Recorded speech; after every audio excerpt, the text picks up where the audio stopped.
Everybody, now I, Miss Mai, would like to give you communicating language teaching advantages and disadvantages. About the advantages, first, seek to develop students' communicative ability through linking grammatical development to the ability to communicate. Hence, grammar is not taught in isolation, but often arises out of a communicative task. Then, students, thus, creative need for a specific item of grammar. Students can carry out a task and then reflect on some the linguistic characteristics of their performance. Second, create the need for communication, interaction, and negotiation of meaning through the use of activities such as problem solving, information sharing, and role play.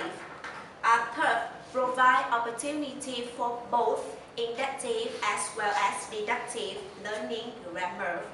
Four, make use of that content connects to students' lifestyle and interests. Fifth, allow students to personalize learning by applying what they have learned to their own lifestyle. And finally, classroom material typically make use of the authentic text to create interact and to provide valid models of language. Of course, everything have a good point and a bad point. Shoulder the CLT also, but there aren't many disadvantages. First, it may be a very difficult method to use in the lab class, where it may be easier to adapt to guys or monitor by adopting a more didactic approach.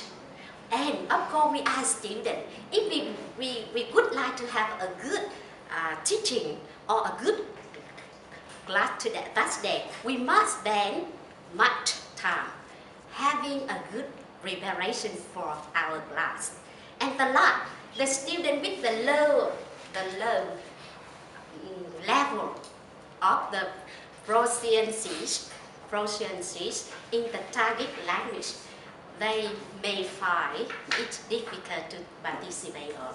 But I hope if we are teachers, we know easy for us to show this solution.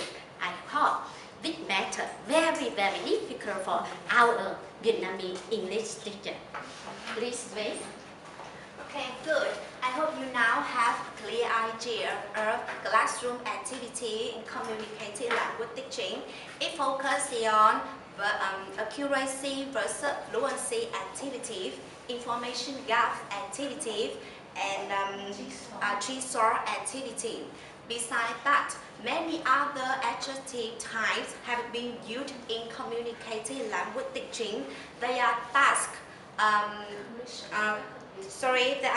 completion activities, information transfer activities, opinion sharing activities, information gathering activity, and role play.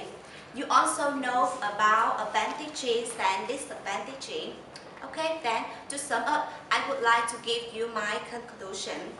Today, communicating language teaching can be seen as core principle about teaching and learning, which can be used in different ways and address different aspects of the processes of teaching and learning.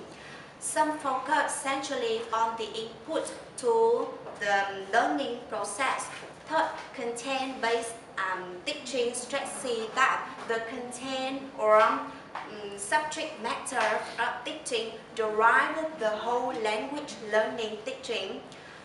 Some teaching proposals focus more directly on instructional processing, task completion, task-based instruction, for example, as the basic of the learning.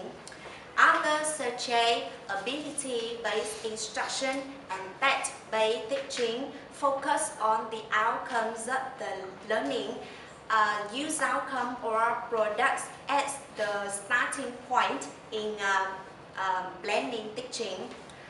Nowadays, communicative language teaching continues in its classic form in huge rates of coursebook and other teaching resources that it is the source of their methodology.